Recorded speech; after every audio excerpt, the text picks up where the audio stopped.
Salut Dakar.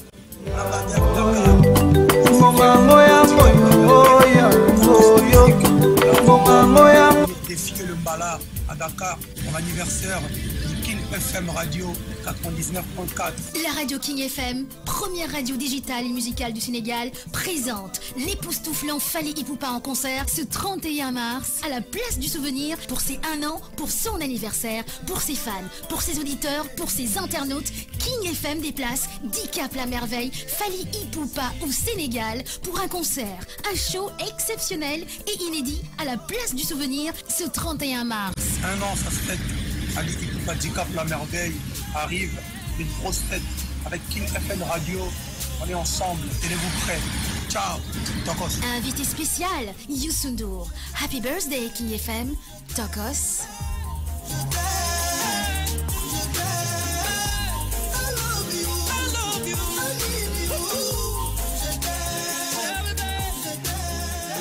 Salut tout le monde, je suis Fally Ipupa 10 Cap la merveille sur King FM. On est ensemble, net in a film. Tokos Nangadef.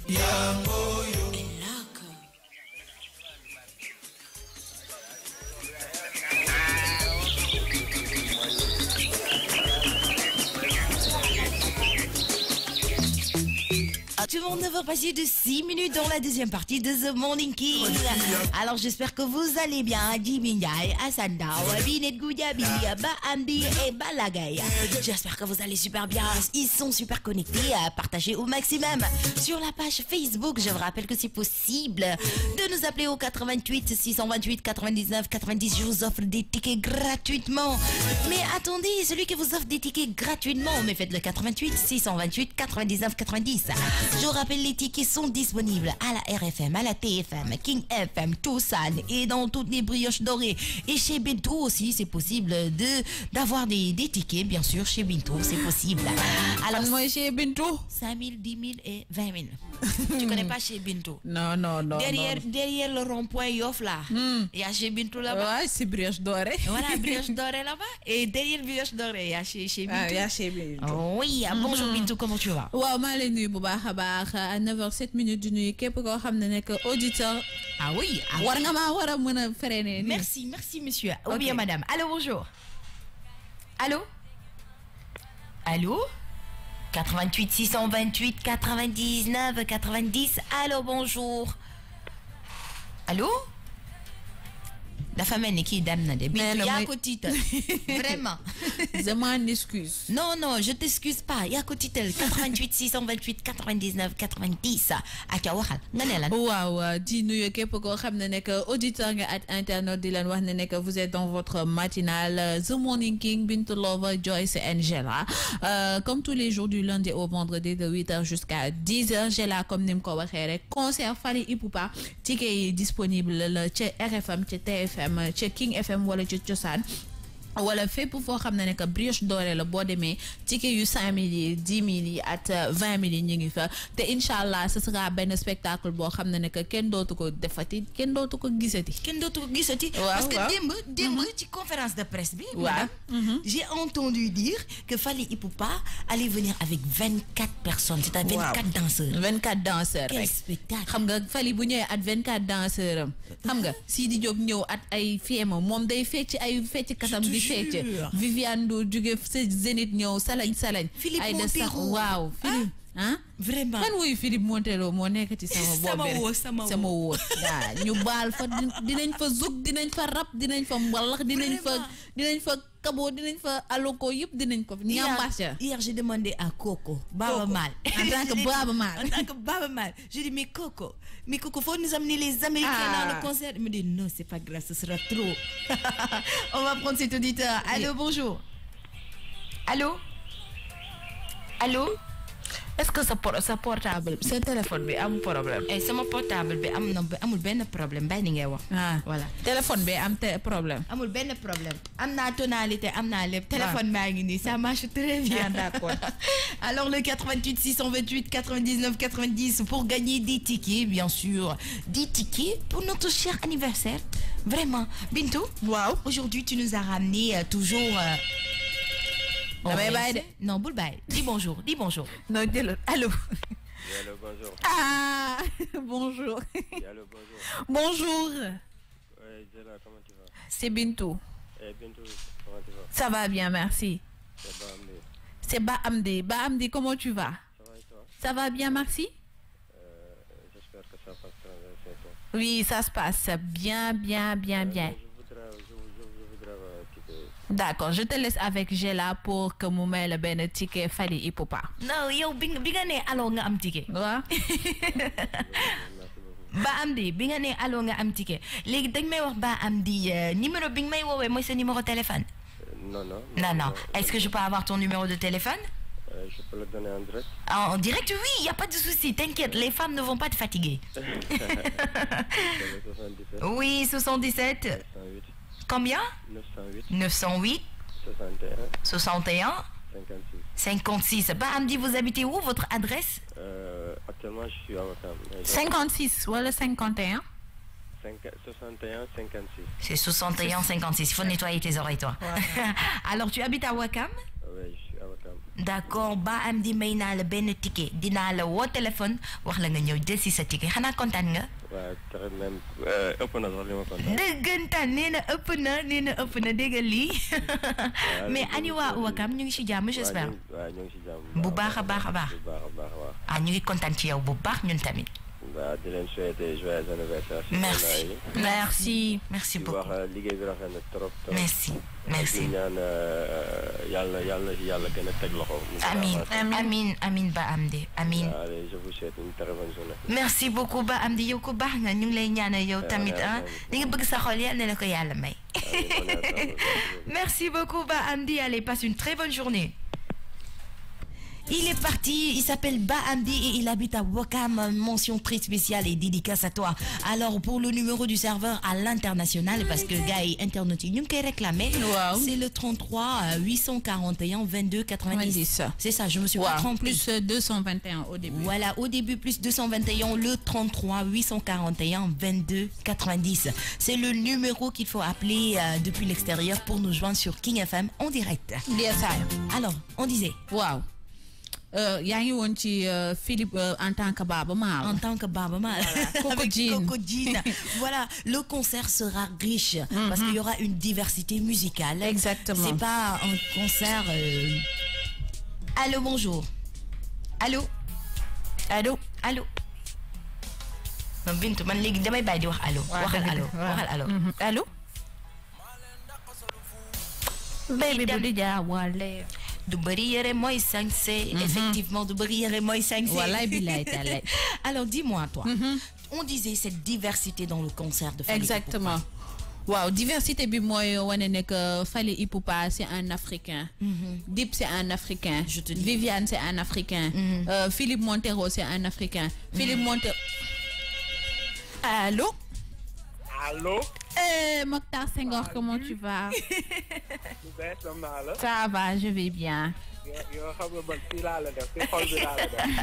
Je sais. Tu vas bien? La chanson de Viviane qui est passée, c'était pour toi, big dédicace. Merci. Tu sais comment j'adore Viviane. Ah, je sais.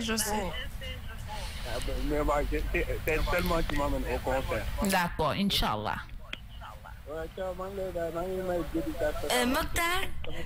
Mokhtar Senghor. Il est parti. Non mais Mokhtar Senghor, il est infernal.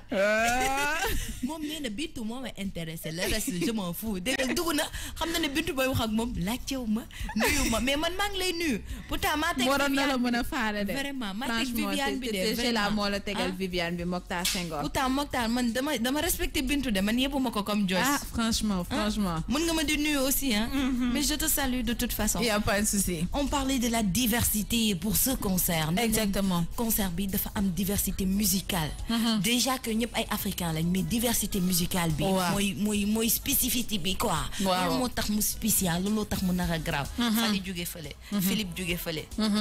ku ci nekk ak sa cible rek voilà par exemple Mactar Senghor spécial Viviane moo koy am na ñoo xam ne nekk spécial Philippe moo leen di indi léegi après day dem ba nekk retrouvaille bu mel ni Tidiane waaw xam nga ni moom Sidi Diop moo ko fi indi waaw voilà après mu nekk benn retrouvaille boo xam ne nekk ñëpp dañ ci gis seen bopp bu baax waaw bu baax a baax alors on disait 33 841 22 90 pour l'international. Alors Djibi Ndiaye qui dit j'ai la mayel ma sama sister Nafisa ticket VIP. Non, ne t'inquiète pas. Nafisa ñëwul Nafisa day préparer coupe du monde bi Djibi Ndiaye dañ ko na toog foofu te lijjanti coupe du monde bi parce que wax naa la retombées yi ci am à la descente de Diamniadio rek directement Tambacounda prison dootuma ci wax sax. bu yeboo nga noppi dafa ñu jël si la. non Djibi Ndiaye il faut que ma expliquer ko parce que dañoo dafa mel ni comprendre. c'est des milliards qu'on a investi. bàyyil Nafisa toog foofu rek. Nafisa day dem coupe du monde. Il faut que mu préparer coupe du monde bi. Alors il y a Fadel Nyoncho qui dit bonjour tout le monde, salut les Queen, je vais des tickets pour mes cousines au Sénégal. Il n'y a pas de souci, appelez-moi 33 841. Faut acheter crédit, faut appeler 22 90 et je vous l'offre gratuitement. Chers auditeurs, chers internautes, une petite page musicale. Alors, ma sister, après on va revenir pour parler de santé, toujours avec les vêtements. Exact. Mangi fi? Mangi am jàmm bu baax yow nag? Man la Djibi Sow. Ah, Djibi Sow foo may woowee? maa ngi wootee Kër Massar. yaa ngi wootee? Kër Massar. Djibi Sow. waaw. Djibi Sow depuis Kër Massar. waaw. Djibi Sow. waaw. xaa déggoo tagg bi ma la tagg tamit nag. déggu ko répété ko. jërëjëf Adja Rama. Sow Pulo Jéeri borom nag ak meewe. waaw kay loolu la de. xanaa kontaan nga. waaw kontaan naa. Djibi Sow wax ma numéro bi ngay wootee mooy sa numéro wala danga may jox sa numéro ma jël ko. bii mooy sama numéro bi ma la woowee nii mooy sama numéro. bi nga woowee nii mooy numéro bi yow moom gel yi duñ la sonal ndax doo ko wax en direct. waaw kay merci jërëjëf. D'accord, y a pas de souci may naa la benn ticket pour conserver. waaw incha allah di invité waa Kër Massar yëpp ñu ñëw ci concert bi. waaw kay jërëjëf xam naa ko wax sama gars yi bañ. D'accord, amul benn problème. Ok, merci beaucoup Djibi Sow mu ngi woo depuis Kër Massar. On salue de passage waa Kër Massar yëpp. waaw parce que Pape Dia fii la nekk ci télé bi. waaw nee na ma Liberté 2 sax eggoo leen fa mais Pape Dia déglul ba Kër Massar ñu ngi woo. Mais Pape Dia, pourquoi tant de méchanceté? Ah non. Vraiment. Nous sommes reconnus, hein? Nous sommes très reconnus, pardon. Première radio digitale, première radio musicale. Faut faire attention, pas bien. On va te faire des mises à pied, hein? Sinon, on va s'énerver. Alors, il y a Acha Fofana qui dit bonjour. Daouda Diallo, bonjour les filles. J'aime beaucoup votre émission. Vraiment, c'est génial. Respect à vous. Merci. Djibi Ndiaye qui dit Daouda Diallo Jerry, I love you. Parce que Dal def na de toujours sant sa Diallo na xam nu sant Sadio da nga perte. Diallo la sant. Alors il y a Aïcha Fofana qui dit hello Joyce, comment tu vas ma belle? Elle n'est pas là, mais on te salue de passage. Je viens juste de me connecter. Le concert de Fally, c'est pour quand? Ou s'il te plaît, bonne journée. Voilà, le concert de Fally, c'est ici à Dakar, à la place du souvenir, pour l'anniversaire de King FM. C'est pour le 31 mars. Est-ce que tu es satisfaite, ma chérie Aïcha Fofana? Toujours avec Nafina Terrenala, puis on revient.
Nafisa est-ce que yow mën ngaa gëm yàlla tuuti rek te xam ne duñ la may ticket.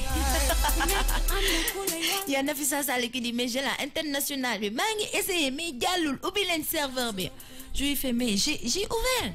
du dugg de mais c'est que yow yaay persona non grata si li ma ko wax mooy que day préparer coupe du monde loolu la bëgg tontu instant la bee xase nee ko man mu ne ay say mu stay foofu ca dëkk ba préparer coupe du monde bi bu joxewul résultat wàcc jam ñaajo directement prison Tambacounda. Alors faites très attention faites très attention. Alors Djibi Sow Bouker Massar, si tu peux rappeler pour me donner ton numéro. Malheureusement tu vas me taper mais j'ai perdu ton numéro. C'est vraiment dommage, mais de toute façon j'ai ton nom, j'ai ton adresse, et puis si tu viens à la radio aussi on va te donner, si le nom figure sur ta pièce d'identité et l'adresse aussi. Si ça me je demande pardon. Alors ce qu'on va faire ma chère américaine qui te dit I say that no no that no ay no la lay jam. Non mais attends, Nongo Ndiaye, salut. Ouais, d'accord, salut, bonjour. Fatou Ndiaye, bonjour. Binet Goudiaby, bonjour. J'ai la Mangi Dougou. Gagner un ticket pour Nafisa. Ouadougal, 88 628 99 90. Pas de problème. Juste après le jingle santé, on y va avec notre Kono pour parler des vêtements et de la santé. Exactement.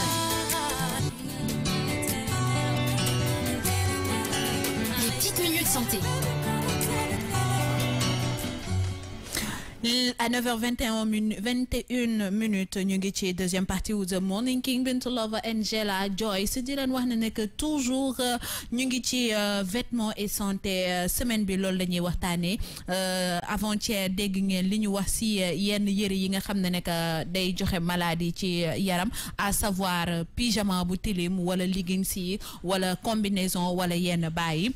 Tey nag sujet bi ñuy aborder mooy yëre yi nga xam ne que mën na baax ci yaram. Contraire bi motax ñu né des textiles intelligents seront capables de capter des informations biomédicales sur les personnes qui les portent et de les transmettre par des communications sans fil à des centres de secours ou à des programmes d'analyse. Selon les chercheurs de la faculté des sciences et du centre d'optique phonotique et laser de l'université Laval, dans quelques années, de nombreuses applications seront possibles dans la majeure partie à ces fins médicales. Même si des enfants enlevés ou perdus pourront être rapidement localisés grâce à ces vêtements bourrés de capteurs, a expliqué à l'AFP Jeff Vien, directeur chargé du transfert technologique. L'entreprise française Science a par exemple développé une technologie de ce genre qui apparaîtra en 2015 dans un t-shirt dédié aux sportifs pour surveiller le rythme cardiaque. On est en 2018, donc depuis 2015 à 2018 nous avons def ay analyse yo xamné que ça permet de voir nit ki à travers, de trouver la personne à travers li nga xamné que moy combinaison yéré wala yéré yi nga xamné que mom la xalé bi sol. C'est des recherches yo xamné que ça se fait en ce moment et à chaque fois mi ngi gëna développer wu de plus en plus. Motax ñu né en Joyce billahi Joyce elle me déconcentre. Ici c'est pas le marché Sandaga. Voilà. Travail. Aujourd'hui c'est elle. Travail. Depuis qu'elle parle wolof là, on comprend. Qu'est-ce qu'elle a dit? Arrête de perturber, hein.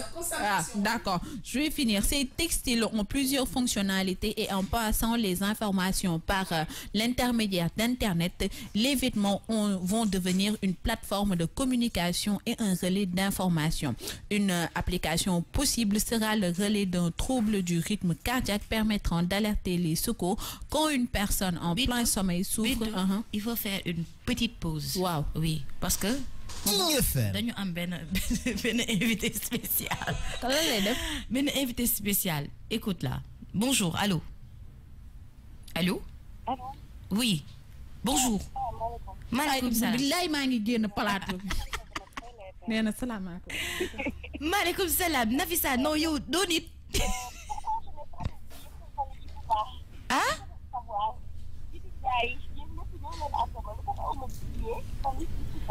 Parce que yow persona non grata la. Est-ce que yaa ngi koy dégg yow Bintu?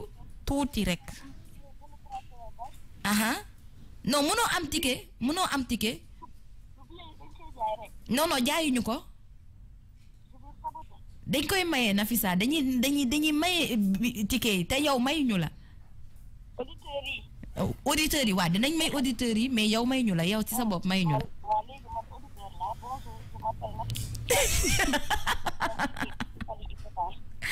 dédicace à ma mère, à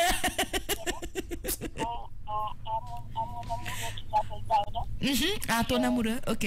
Voilà, qui s'appelle Daouda. Je fais aussi un gros bisou à mon amoureux, Manga Hervé. Et je fais un autre bisou aussi à Djibi Ndiaye. Je veux un ticket de Fally Ipupa. D'accord. Mayuñula. Amuñu. Jeexna. C'est fini. Normalement, on a droit que de donner que 2 sax. Ouais. Te 2 yëpp jaar na. Jeexna. Vraiment, Nafisa, on est désolé. Demain tu rappelles.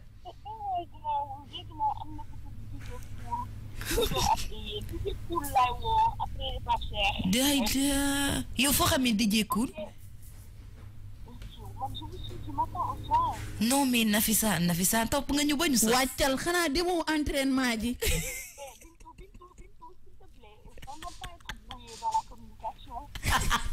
Demal entraîner ji. Toi aussi tu nous manques beaucoup. Bisous. Je suis vraiment contente quand je vous écoute tous les matins. Tous les matins, je vous écoute. Parce que des fois, dama am ay xaal yoo xam ne damay perturbé. Nit boo xamante ne damay cool bàyyi leen ngeen liggéey. Ba 10 heures. Donc je ne vous lâcherai pas. Je vais vraiment vous fatiguer. Toute votre journée aujourd'hui. Donc je m'appelle aujourd'hui. Donc ouais. Parce que dama sort de yeewu. Mais attention, je vais vraiment vous fatiguer. D'accord. On est prête, hein. On t'attend pour cette fatiguement, on est prête. Voilà, et je fais aussi un gros bisou à tous les internautes et les éditeurs de Jimmy. C'est vraiment les meilleurs. Ils ont accompagné un an. Mais est-ce que tu vas venir, Nafisa? Faut nga récupérer ce ticket, quoi. Vraiment, je lance un appel à notre directeur général, le meilleur des directeurs, DJ Boops.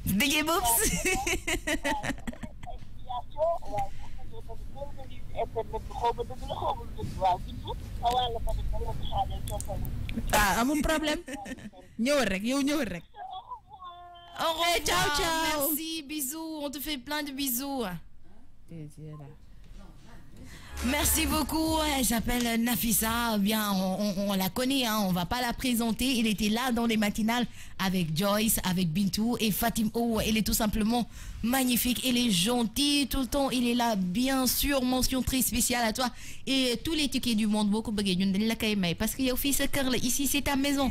Alors, on était avec Bintou et on parlait bien sûr de la santé. Si on peut continuer, Bintou, avec les vêtements. Wow, exactement. Comme Nimoko expliqué, vêtements depuis 2015, des chercheurs sont là pour capter li nga xamné nek moy position wu nit ki à travers des vêtements. Dañ ko commencer d'abord si sportif yi des combinaisons yo xamné nek côté pression cardiaque, côté pression pulmonaire et tout ça, mais dañ ci rajouter benen aspect moy que pour les jeunes enfants ñi nga xamné nek dañuy am habitude de leen perdre, mu am ben capteur bo xamné nek à travers leurs vêtements dinañ xamné nek l'enfant est là. Donc c'est des vêtements yo xamné que c'est à but positif. D'abord découverte là, mais aussi c'est médical. Motax ñu né des vêtements constitués de textiles intelligents et bardés de capteurs pourraient surveiller la santé d'une personne où qu'elle se trouve et prévenir les secours en cas de problème. Motax ñu né l'équipe de chercheurs dirigée par le professeur a mis au point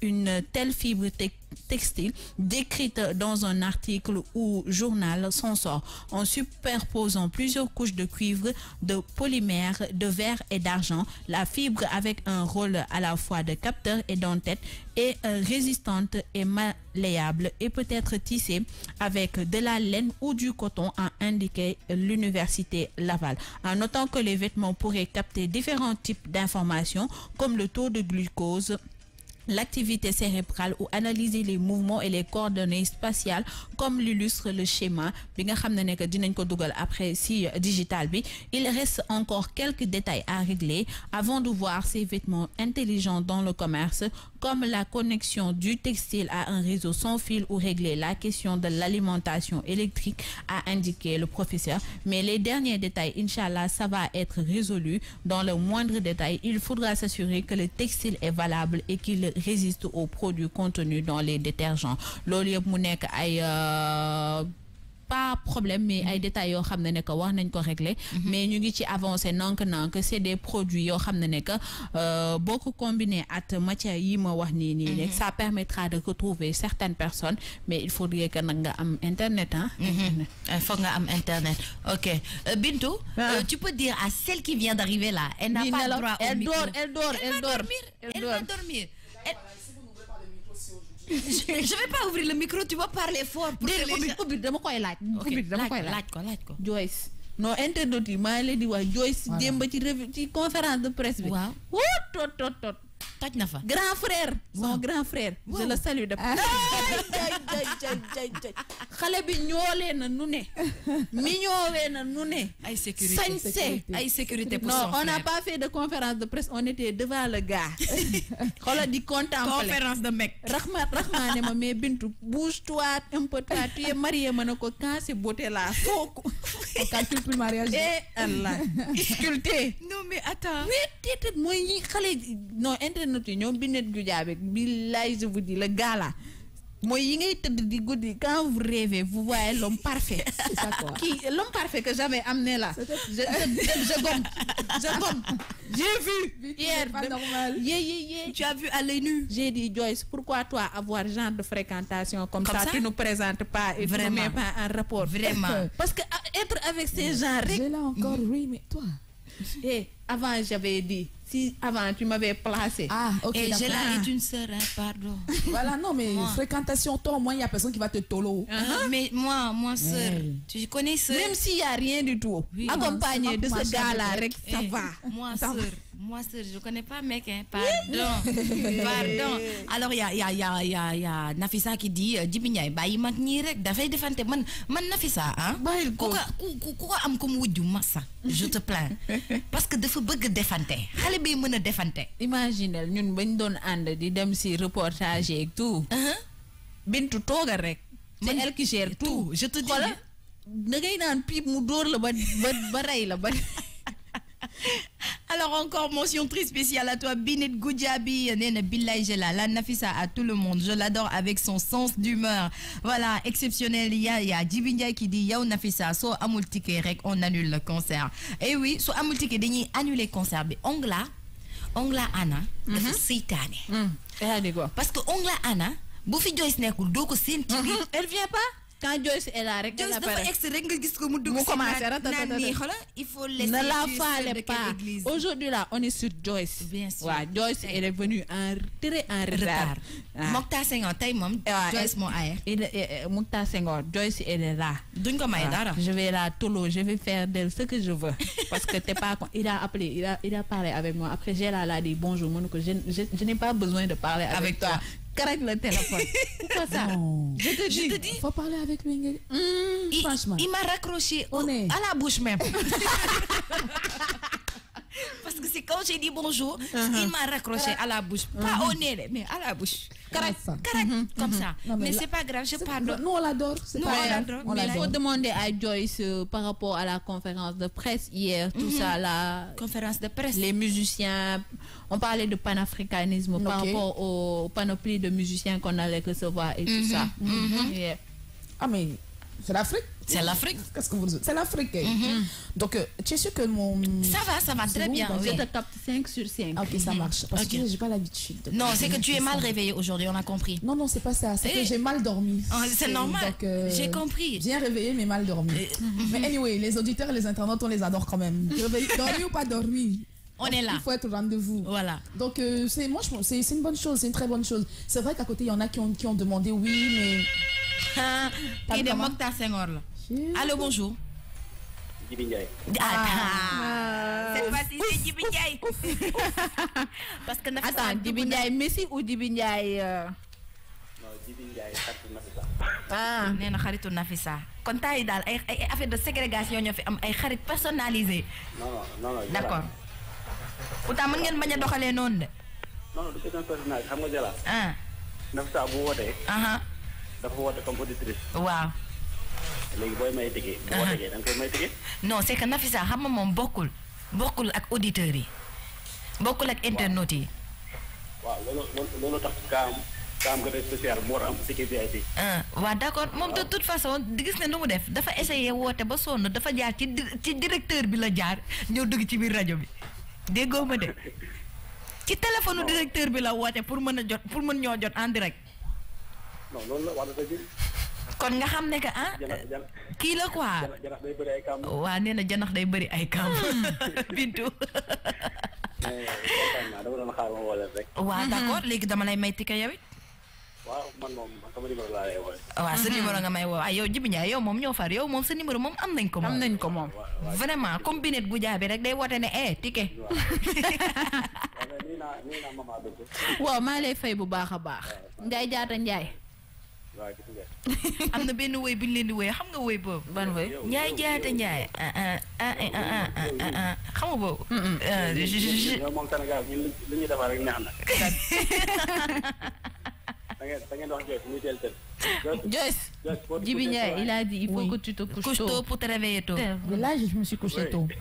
Merci yow Djibi yow comprendre que tu as tout compris. Djibi sécurité pour moi ouais s'il te plaît. on va gérer ça en interne tout à l'heure. Tu vois non? Merci beaucoup Djibi Ndiaye. Allez au revoir. Le Moï Gissima Bo Yako Waral, une très belle chanson, bien sûr. Mesdames et messieurs, toujours dans la deuxième partie de The Morning King avec les queens Binto, Massissa Malova et Joyce la malade, Joyce la joie. Joyce, bisous là-bas. Bisous là-bas. Ah oui. Alors, Djibi Ndiaye, Ongla Anna. Voilà, c'est la discussion sur la page Facebook. Discussion. Encore et encore. Oui. Est-ce qu'on peut revenir un peu sur les vêtements? Non, oui, bien sûr. Parce que j'ai entendu Binto dire tout à l'heure que oui, il y a des vêtements qui prennent le taux de glucose et tout. Les filles, vous n'avez pas peur? Peur, bien sûr. Moi, j'ai pas peur. Avec ce genre d'habillement, quoi. Avec ce genre de technologie. Voilà. Vous n'avez pas peur? C'est-à-dire ça, du bon, mais... Ça risque d'amener est-ce que tout ce qui capte les taux de machin, est-ce que c'est bon pour le corps humain finalement en tout cas, ça fait peur. Ça fait peur.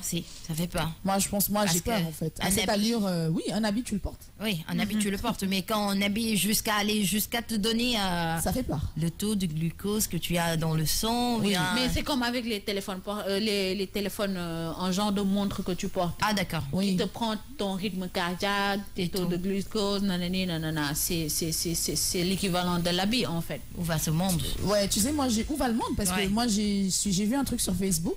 Un mec, il a fait ça. En fait, c'est une espèce de démembré, tu vois, des débardeurs et tout. Mais le démembré, là, en fait, c'est que ça corrige ta position assise. C'est-à-dire que toi, aujourd'hui, Binto, tu mets le démembré. Si tu es assise comme ça, le démembré te ramène normal. À la position normale. Toi normalement. Ne te tords pas le dos. Tu risques d'avoir... C'est quoi? C'est une chaise? C'est quoi? Ce n'est pas c'est un démembré, c'est un débardeur en fait, c'est un body. D'accord, ok. Donc tu mets sous l'habit ou tu mets, voilà. Quand tu prends une mauvaise position, genre peut-être tu es sur l'ordinateur et tout, tu te coupes facilement, tu te mets dans une mauvaise position quoi. C'est le vêtement qui te ramène dans, sans même savoir, tu te remets comme ça. Position normale. J'ai peur. C'est bien, mais j'ai peur. Tu as peur? Franchement, c'est effrayant parce que... De quoi tu as peur exactement pour tes habits? Non, mais quand un vêtement... Il y a du courant. Je sais, c'est tout ça en fait. Des ondes magnétiques. Le courant, les matières, est-ce que c'est pas toxique? Est-ce que oui, il y a du bon, mais est-ce qu'il n'y a pas du mauvais aussi? Est-ce que le mauvais n'est pas plus grand que le bon? C'est tout ça en fait. C'est toutes ces questions qu'on se pose. C'est le monde, il va. Tu as des choses qu'on dit que oui, tu es chez toi, tu peux commander ton frigo pour qu'il se ferme. Ton frigo te dit qu'il n'y a plus de lait. Voilà. Non, exact, comme la livraison dont j'avais parlé. Exactement. C'est comme les téléphones maintenant qui te permettent, si tu es un handicapé, de te regarder avec deux pieds et tout ça. C'est ça l'évolution. C'est effrayant. C'est effrayant, mais ça permet à des personnes peut-être de mieux vivre. De mieux vivre. ou de surmonter leur handicap. Ça dépend parce qu'à chaque technologie, il y a ses avantages et ses inconvénients. Mais it's not possible because like they am a benen affaire. Ah d'accord. Avantage, inconvénient, exactement. Les voitures automatiques, tu fais comme ça là, ça s'ouvre, tu fais comme ça, ça se ferme. Oui. Sur la VDN. La VDN. La VDN là, du Sénégal là, de Dakar là. Je te dis, il y a un monsieur, il avait la voiture là. La voiture a bloqué. Elle a dit qu'elle ne s'ouvre plus. Oui. Une voiture intelligente, en pleine VDN, il fallait le voir dans la voiture, bloqué dans sa propre voiture. Sans alors il ne peut pas sortir. André ne peut pas entrer. Il fallait qu'il attende que quelqu'un va aller chez lui chercher la tablette. Purée. Pour venir débloquer sa propre voiture pour qu'il sorte de sa propre voiture. Pourquoi il n'a pas ramené la tablette avec Non, mais lui pourtant, aussi? il était confiant en fait. Parce qu'il s'est dit, genre, si je fais... Ça va s'ouvrir. Ça se ferme. C'est comme les toilettes de l'hôtel Pullman. Là, on était hier. Ah, oui, oui. Robinet, tu mets voilà. ta main. Ça vient. Non, mais il était con, bloqué dans sa propre voiture. Il ne peut pas sortir. Non, mais c'est gravissime. Hein. C'est gravissime. Non, mais c'est effrayant. Mais comme Joyce l'a dit, il y a certaines personnes qui adhèrent, mais il y a d'autres qui ne sont pas pour. Vraiment. Parce que tout ce qui est technologie, avancer, ça donne beaucoup de frayeur et c'est assez compliqué parce qu'on parle de Wi-Fi là, on parle de capteurs, on parle d'énergie et tout ça. Exactement. Donc, est-ce que vous savez que le fait de dormir dans une chambre où il y a la connexion Wi-Fi, c'est très dangereux? Oui, c'est pas accepté ça. Ça ne c'est très dangereux. C'est d'autant plus dangereux que tu sais, c'est pour ça que tu vois les antennes qu'on met sur les immeubles là. Dans les quartiers. Que les hauts. Oui. Il y a un ami qui est venu. C'est tellement dangereux. C'est tellement dangereux. C'est pour ça qu'ils payent des gars, ils payent des fortunes pour louer les terrasses. Les terrasses, c'est pas bon. Parce que c'est... Non mais... Il devrait mettre ça. Moi, j'ai connu mon oncle, quand il est venu en vacances, il a vu ça. Il fois choqué parce que ça là, on le trouve que dans les villages. Là où il y a personne, là où il y a nothing, personne. Voilà. Mais là, c'est au niveau centre-ville, au-dessus des habitations. Merci. Ouais. C'est incroyable, c'est incroyable. Sécurité pour nous. Sécurité. Hein. Sécurité pour notre santé. Sécurité. Alors la technologie, certes, c'est bon, mais parfois ça peut être très négatif, surtout pour la santé. Exactement. Pour la santé, c'est très négatif pour la santé. Alors, Baby Bintou. Oui. Baby Bintou. Oui. Tu as un ami sur la page Facebook. Qui dit quoi? Il est de From Gambia. Ah. Oui. Je te laisse dire bonjour. J'ai pas le live. Tu n'as pas le live. Il faut le montrer. Il s'appelle comment? Mustapha, je sais pas combien. From Gambia. From Gambia. Faut lui parler anglais. Hi, my friend from Gambia, Mustapha. Manglé nuyo bu baax di ka jaajëfal di la jaajëfal bu baax xam nga Sénégal ak Gambia benn la benn dëkk la kenn mënu koo xaaj ñaar maa ngi lay big up bu baax a baax comme ça Gambien ni muy waxee waay yaa ngi koy follow bu baax a baax après ngeen tase ci Johnson bi. Joyce, c'est quoi? Hein? Non, Joyce, elle est venue aujourd'hui avec des zones. Elle a dit quoi? Non. Elle a dit quoi? Elle sabote la go. Allez vivre dans la campagne, les cuits dans la campagne. On peut y vivre des. Bien sûr. Non, on va apporter de jolis pagnes. You got you hawayam voilà. On va apporter le haut de Joyce là. Avec le paille. Oui. On va apporter les bracelets de Joyce. Oui. On va être pieds nus. Mais on sera très belle, Ongla Anna. Si tu viens chez nous. Alors, le gars, il s'appelle Mustapha. Oui, il faut encore lui dire, Mustapha Jana. Yeah, thanks man. We are on family. Yes, true. King Senegal and Gambia is one family. Merci. I big up for you and I love you more. Merci. Joyce, je vais Mustapha, content de si yow bu baax. Bisous. Senegal and Gambia is the same, naka? The same family. Same family. Same country. Wow. Yang koy know. Yes. Alors, ce qu'on va faire, on va aller voir Bitou pour qu'elle nous parle de droits et devoirs. Can we go back? This is the moment. Tonight is the night.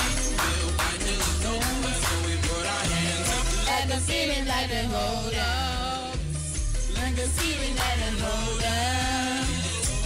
This is the moment. Tonight is the night. We'll fight till it's over. So we put our hands up. Let the feeling, let the hold up. King FM. King FM. Merci beaucoup.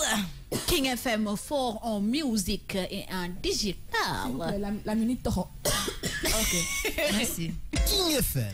King FM. Pourquoi elle n'a pas amené de rubrique ni de feuille? Aujourd'hui, elle est venue. King FM. On va la renvoyer. Ah. Après, on va la renvoyer. Elle est venue nue. On va les faire les internautes ils vont guetter le Facebook Live. Ils vont guetter. Joyce, elle est venue sans papier today. Elle est venue toute nue. Ben gobelet café avec ses lunettes. Avec sac Chanel, sac, jean, sandales, Genre, calme quoi. Au calme quoi. Wesh quoi, c'est genre wesh. Après la matinale, c'est pas une pression, hein, les filles. On adore ça en fait. Bien sûr. Voilà, on se promène à la matinale. On donne de la bonne humeur, donc on n'est pas coincé. On n'est pas coincé, non, en fait. on est relax. On est relax. On boit à l'antenne et tout. On mange à l'antenne. À 9h51, on va parler de droit aujourd'hui, droit à l'éducation. Pourquoi? Parce qu'on a énormément de soucis cette année-ci. Parce que grève sur grève. Grève sur grève. C'est compliqué, hein? Ma soeur, elle va le matin à 8h, elle revient à 8h30. On a ri, mais c'est atroce. Non, mais les professeurs... Aucune conscience professionnelle, Je te dis, en ce moment, il y a 5 000 francs de différence. Je pense que c'est 65 000, 75 000, non, mais 80 000, attends. Il faut bien suivre les informations. Ils disent que c'est une fausse information. Ils disent que c'est 100 000 francs de différence. C'est pas ça seulement le problème. Exactement. Voilà. Mais beaucoup de problèmes. Voilà, l'indemnité de logement, les 5 000 francs CFA. Il y a plus, je ne sais pas, FCFC, SNCFC. Il y a tellement de syndicats d'éducation qui manifestent. Il y a l'indemnité de correction, c'est-à-dire ni corriger les pages et tout ça. Il y a tellement de problèmes. Voilà, exactement. Il y a tellement de problèmes. Je ne sais pas les tenants et les aboutissants par rapport à cela, mais ce que je peux dire que moi, droit à l'éducation, l'éducation est un droit essentiel qui permet à chacun de recevoir une instruction et de s'épanouir dans sa vie sociale. Le droit à l'éducation est vital pour le développement économique, social, culturel de toute société. Moi, chacun a droit à l'éducation. Pitié, sauver l'année avant que ça soit trop tard. Et je pense que c'est pas la première fois, non? Il y a une année qui est perdue. Non, c'est pas une année perdue, mais on peut dire que c'est une année qui a beaucoup de retard. Trop de retard. Et il y aura des impacts. Forcément, parce qu'il y a les examens qui arrivent. Les examens qui arrivent, voilà. Et je pense que les examens sont coordonnés dans tout le, tout le territoire sénégalais. Donc après, ça va être compliqué. Pour le mois de juin, pour le mois de juillet. Mais pourquoi elle est passée où la conscience professionnelle en fait? Moi, je demande. C'est compliqué, hein? Quand tu décides de donner de l'enseignement. Ça ne va pas, hein? Le pays va mal. L'Afrique va mal. L'Afrique va mal. Mon pays va mal. Parce que au Cameroun, les étudiants en médecine, ils ont perdu 2 ans. Pour une affaire de 2000 francs, l'électricité a fait que les professeurs sont en train de gréver, c'est monté, c'est descendu. Il y a des gars, mais je te promets, dans la zone anglophone et tout, ou alors toutes les écoles de médecine, mais de renom du Cameroun, il y en a qui ont fermé. Et donc tu as des étudiants qui sont, je te promets, tu as des étudiants qui ont perdu 1 année, des étudiants qui ont perdu 2 années, qui ont été obligés d'aller recommencer. Tu sais, la médecine, c'est un peu comme... Oui. Quand tu es en licence là, tant que tu n'as pas fini quand tu n'as pas dépassé un certain stade, tu es obligé de recommencer. Tu vois un peu? Donc imagine un peu quelqu'un qui est en 3e année ou en 4e année, puisqu'il n'a pas fait encore sa spécialisation, il est obligé de recommencer. Non mais c'était tellement délicat, c'était tellement dur. Ça fait mal. C'était dur, je te promets. Tu en as qui sont allés au Congo, qui sont venus au Sénégal, mais parce qu'ils n'en pouvaient plus au Cameroun. Exactement. Et c'est dommage parce que tu as des gens c'est comme si un médecin qui signe, comment on appelle ça? Qui prête serment. Mais quand tu prends les enfants en charge, quand tu décides d'enseigner, mais vas-y jusqu'au bout, c'est clair que ça va être compliqué. On risque de ne pas te payer. Si, c'est toutes les personnes qu'on ne paye pas, la laisse le travail. Ça va être chaud. Ça va être chaud, trop chaud. D'accord, mais c'est sécurité. Oui, Bintou. Waouh, c'était droit et devoir. Droit à l'éducation. C'est très important. Dis, essayons de sauver l'année comme Nimaka Waheni parce que c'est vraiment, vraiment lamentable depuis des années et des années. Mais bof, on verra, Inch'Allah, ce que ça va donner le résultat. On demande secours. Wow. On fait au secours. Nous voulons étudier. Nous voulons étudier. Voilà. On lance un appel et on lance encore un appel sécurité pour nos enfants. Les mamans sont tellement perturbées en ce moment. Elles sont tellement stressées. Même les enfants, quand ils quittent la maison pour aller à l'école, ils ne veulent même plus partir. Je te jure, hein, parce que ça fait peur. Bien sûr, enlèvement d'enfants. Devant les écoles, tu vois maintenant, les mamans, elles amènent les enfants jusqu'à la porte, la salle de classe. Dans la salle de classe, parler avec la maîtresse, lui dire à midi, s'il descend, il faut que tel vient la chercher ou bien tel vient le chercher. La maîtresse elle-même a aussi son enfant quelque part, qu'elle doit aller surveiller. Non, mais attends. Donc, sécurité pour nos enfants, franchement. Le monde est fou en ce moment. Le monde est fou. C'est toute l'Afrique. Mais je veux comprendre pourquoi est-ce que c'est relié. Ça se passe au Cameroun, ça se passe au Sénégal, en Côte d'Ivoire. C'est l'Afrique. Mais qu'est-ce qui se passe dans notre Afrique? Qu'est-ce qui se passe? En tout cas, sécurité. Hein. C'est la terreur partout. C'est la terreur partout. Moi, tu me vois, allô, maman, Déborah, elle est avec qui? Ok, maman. Est-ce que ça va? Est-ce qu'elle va bien? Est-ce qu'elle va bien? Je ne l'ai pas eu il y a 2 jours. Tu es sûr que ça va? Non, mais c'est terrible. Non. C'est terrible. C'est terrifiant. En plus des innocents, si entre eux, les buveurs de sang, là, ils n'ont qu'à s'entretuer là-bas entre eux et voilà quoi. Mais qui nous laisse nos enfants? Vraiment, on va aller pas écouter de la bonne musique parce que si on continue à parler des enfants, vraiment, je vais tu vas pleurer. Je fais je fais un big dédicace à Mamadou Diakhaté, Sali Carrefour, Nena Mingnu Big Abouba. Carrefour, oui.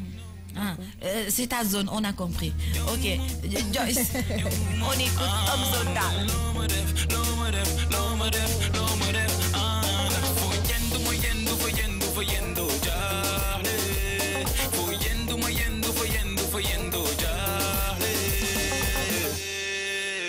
Sono nasi salebi, dafa nasi khalebi.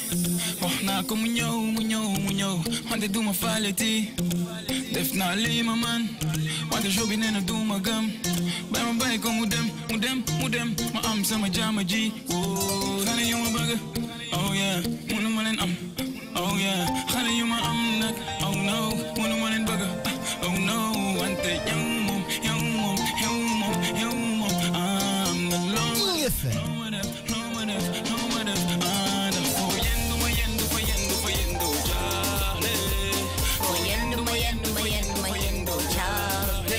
Alors des réactions sur la page Facebook, nous avons Binet Gojabi qui dit une année blanche. C'est pas seulement les élèves qui souffrent, mais aussi le gouvernement.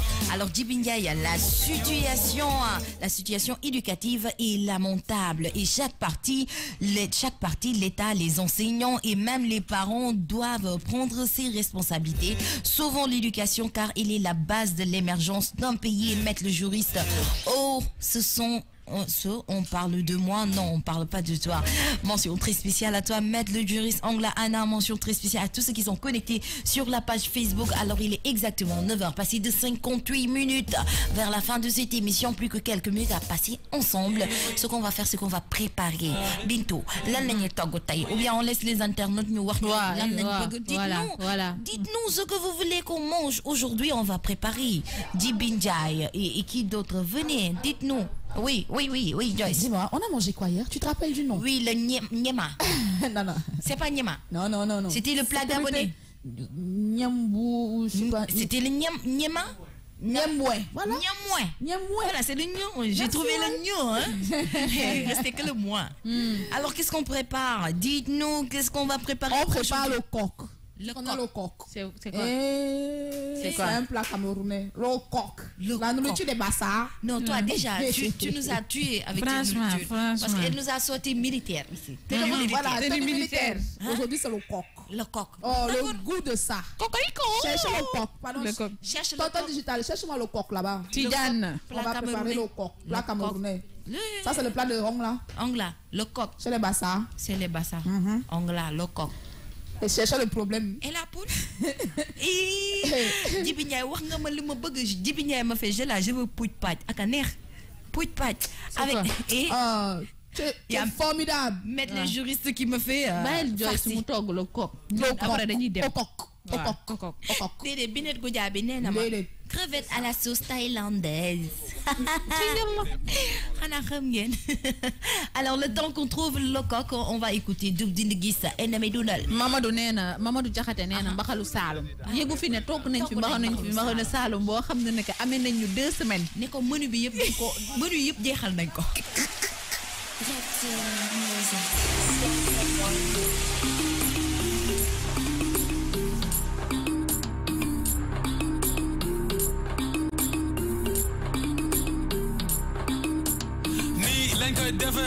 Nigga soma gisee nangul gis nga sa defer gagné wala gagné match nul yàlla tere fay ma sama money ñoo ngi ci dernier délai rest in peace ci seen carrière duma rappeur opposition ñoom ñëpp dañoo torox mel ni rappeur opposition torox teg ci soxor te duñ nangul ndogal nangul gëmal yàlla nangul ndogal ñu ne xaalis seetaan ne la maa ngi iblis sama poche police escorté ma président lay toppandoo arrosel cimetière yu bees yi sama néew féex naaj bi rek ay dëggal weer bi fa la ne di King FM sacrifice yi ñoo may jaay réew ma gaaw balaa sa jouru dee King FM Lucifer dama juddu fekk musique dee libre ni ko juddoo ci biir jeel yàpp ñi may rëbb moom laay dibi tey tur sa deret ci biir piscine bi fóot ci Gucci fóot ci Philippe Plein nee nañ ma cat dafa gaaw loola cat may laal xaalis ñëpp naan ma laalal bant éremi dóor yi may dóor yënga guma si dara bàyyi di ma dóore ndaak sànni xeer ma ne ñaana may daal yàlla may tiire ndam la may jàmm takkal téere takkal ma médaille yoru xam ne ñaata ngay jat ennemi dundal waay Ennemi dundal ennemi dundal waay. Mais vous avez des ennemis? Man, on a beaucoup d'ennemis. Ah bon? Tonne. Tu as des ennemis, toi? Wow. Mais tu sais, mes ennemis, je les adore. Ah, Barna, toi, tu as des ennemis, Bintou? Wow, j'en ai des quintals, des tonnes et des quintals. Moi, j'en ai pas. J'aime mes ennemis. Non, mais Souleymane Jules Diémé. Mais moi, je veux du Nyankatang pur et dur. Souleymane Diémé, c'est un farceur, ce gars-là. Non, Souleymane, il fallait que mu dugg ci site bi parce que Souleymane Diémé dafa dugg sama territoire. Bëgg loo xam ne nee naa ko dootoo ko am nee daf may yóbbu dik ñu dem foofu. Waaw voilà pourquoi pas. Waaw on va comparaître là-bas. Aïssatou Sané nee na ma cere mbuum séeréer yi toog leen. Waaw on va préparer le coq avec Joyce. Bien sûr, juste après la sourdine à table. Joyce nag moom nga ñu nag. Torop moom nañu de nañ ko waxte dee rek waaye moom nañu. Chers auditeurs, chers internautes camerounais, j'ai dit on va préparer le coq. J'ai la main demandé et la poule est où?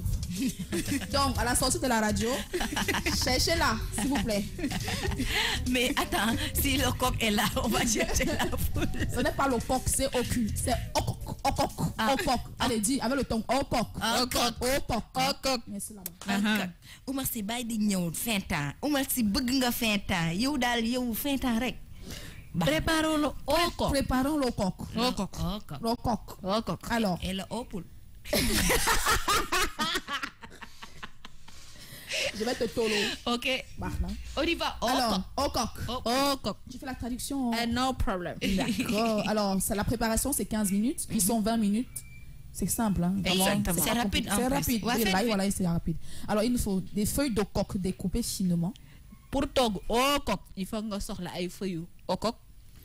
Alors, il faut des noix de palme. Di nga soxla tu connais noix de palme. Noix de palme du xooxu. Mooy l'huile de palme dedans. Waaw muy tiir tigadege. Waaw. Ok. Noix de palme. Waaw. Waaw noix. Les noix. Xoox bi xooxu tigadege. Tigadege dafa am xoox. Ah nuñ koy l'huile de palme. L'huile de palme mooy noix la xoox bi. Mais du tigadege tiir. Waaw tiir. Voilà, merci. Sécurité. Ok, d'accord. Pâte d'arachide grillée. Qui tigadege. Waaw. Voilà. De l'eau. Ndox. Du sel. Xorom. 2 cuillères à soupe de sucre. ñaari kuddu suukar. Merci. Préparez vos feuilles de coq et réservez-les. Da ngay jël sa xobu coq yi mooy yi nga dagate woon nga daal di ko bàyyi ci wet bi. Versez les noix de palme, l'eau et le sel. Nga jël noix de palme bi. Ndox at xorom nga daal di ko jaxase. Laissez cuire entre 5 et 10 minutes. Nga di ko togg juróom ba fukki simili. Extraire le sucre de palme, c'est-à-dire l'huile. Après nga jël li nga xam ne que mooy diw bi. Ajoutez la pâte d'arachide et le sucre. Après nga dolli ci suukar bi ak tigadege bi. Remuer de temps en temps pour que le mélange n'attache pas au fond de la marmite. Waaw nga jël ko diko yëngal bu baaxa baax pour bañ mu dar ci suufu cin bi. Lorsque l'huile apparaît au-dessus de votre préparation. Su diwlin bi tëmbee daal di maanaam naka lañ koy xëy si wolof. diw bi tëmb rek. non am na tur. fer. ñeer fer la fer waaw bu feree maanaam bu diwlin bi tëmbee ci kaw. voilà bu feree. D'accord. Ajoutez peu à peu l'eau coque sans cesser de remuer, c'est-à-dire les feuilles là, tu rajoutes les feuilles. Ok, léegi feuille bi nga jëloon au coque bi nga dagate ko tegoon ko ci wet bi moom ngay jël di ko ci def. di ko yëngal ndànk-ndànk di ko yëngal ndànk-ndànk. Laissez mijoter à feu doux pendant 2 minutes et retirer du feu. nga bàyyi ko mu ñor ñaari simili mu pët yi après nga teggi ko ci gaz bi. Alors vous pouvez ajouter du piment, vous pouvez ajouter du sucre. Il y en a qui mangent ça avec du piment, il y en a qui mangent ça sucré ou salé. Ok am na ñoo xam ne que at kaani lañ koy boole am na ñoo xam ne at suukar lañ koy boole ça dépend de nit ki rek. D'accord. Vous pouvez servir avec des tubercules de manioc ou avec des bâtons de manioc. bu la neexee nga yekk ko at ay tubercules manioc wala at ay bâtons de manioc ça dépend de la personne rek. Maintenant vous pouvez mettre tous les obstacles que vous voulez dedans, poisson, viande, crevettes, vraiment. On peut mettre poule dedans maintenant. léegi nag Joyce nee na su la neexee nga def si lépp loo xam ne que moom la ñu tuddee obstacle maanaam mooy ndawal yi yàpp yeeg crevettes yeeg paañ yeeg daqaar yeeg yëpp ci biir matos yi daal nga ne ko ci pëy moo saxaar xeeñ lu neex kos bi ñor na yekk nañ ko ci farata. Bon appétit. Voilà, bon appétit. Bon appétit, bon vraiment. appétit. Mais attends, c'est sucré ou c'est salé? Alors, il y a le coq des Bassa, qu'on mange c'est salé. Il y a le coq des gens du centre de Yaoundé, et eux ils mangent ça sucré. Sucré. Mais c'est meilleur salé. Salé. C'est meilleur salé. Ok. Cameroun dans Sénégal. On va dire au revoir parce que tonton Daouda va nous. Mande Djebouna. Mande Sam. C'est pas cette chanson. Maman là, dis-le. Wow. Je serai fidèle, je veux faire de toi ma reine. Une chance. Et je vous informe que demain, Aïda Sok et Edmo Flow seront là dans la Morning King. Non. Si. Ah, vous êtes magnifiques. Vous êtes les meilleurs. Ils seront là avec leur nouveau single Kidding Kidding. Nena len duma len ko tégal semaine bi damay bay bes suba ma dog len ko tégal. Une très belle chanson. Très belle vidéo. J'ai là, on veut aussi les mabos. Hein? Les mabos, je les amène aujourd'hui même tout de suite. Mais tu me connais pas. Mabo. Tu me connais pas. Bien sûr. L'expérience fait la différence. That's why. Alors, on va dire au revoir avant qu'on nous jette de force. Je dis un big up à tous les internautes et aux auditeurs. C'était un plaisir d'être avec vous. Tomorrow is Friday. Tout est permis. Dylan Wahneka Boulenko Ken Nathalie Aida Sok and Edmo Flow in this place. Feature King FM. Je dis un big up à Joyce Angela. Bisous, bisous, mes amours. I love you. Nafisa du New Sénégal. Peace and love. Ciao, ciao. Oui, voilà. Oui, chérie, à 10h08 dans les studios de King FM, vous avez écouté The Morning King, hein, cette matinale pimentée, épicée et déjantée. Vous le connaissez, le rendez-vous, c'est tous les jours de lundi à vendredi, 8h, 10h. Demain, c'est vendredi et comme on le dit dans la matinale, vendredi, tout est permis. En attendant, prenez bien soin de vous. Nous, on se donne rendez-vous demain, 8h. Je serai là, 8h. Bisous là-bas. Heureusement que tu seras là à 8h. 8h. Alors, c'était tout pour la matinale de ce jour. Chers internautes, chers auditeurs, merci beaucoup. On se donne rendez-vous demain, même heure, même fréquence. Je vous rappelle que demain, on aura Aïda Sok et Edmo Flow. Alors, restez connectés au programme de King FM. Juste après, vous aurez Pape Cher comme d'habitude à 11h. Et restez connectés, très connectés. Le concert de Fally Ipupa pour le 31 mars. Les tickets sont disponibles à RFM, TFM, King FM, Tchosan et dans toutes les brioches dorées sur Dakar. Et même, vous pouvez appeler hors des émissions pour avoir des tickets avec le serveur. Vous appelez le 88 628 99 90. C'était Gela, Joyce et Bintou. Allez, au revoir, bisous.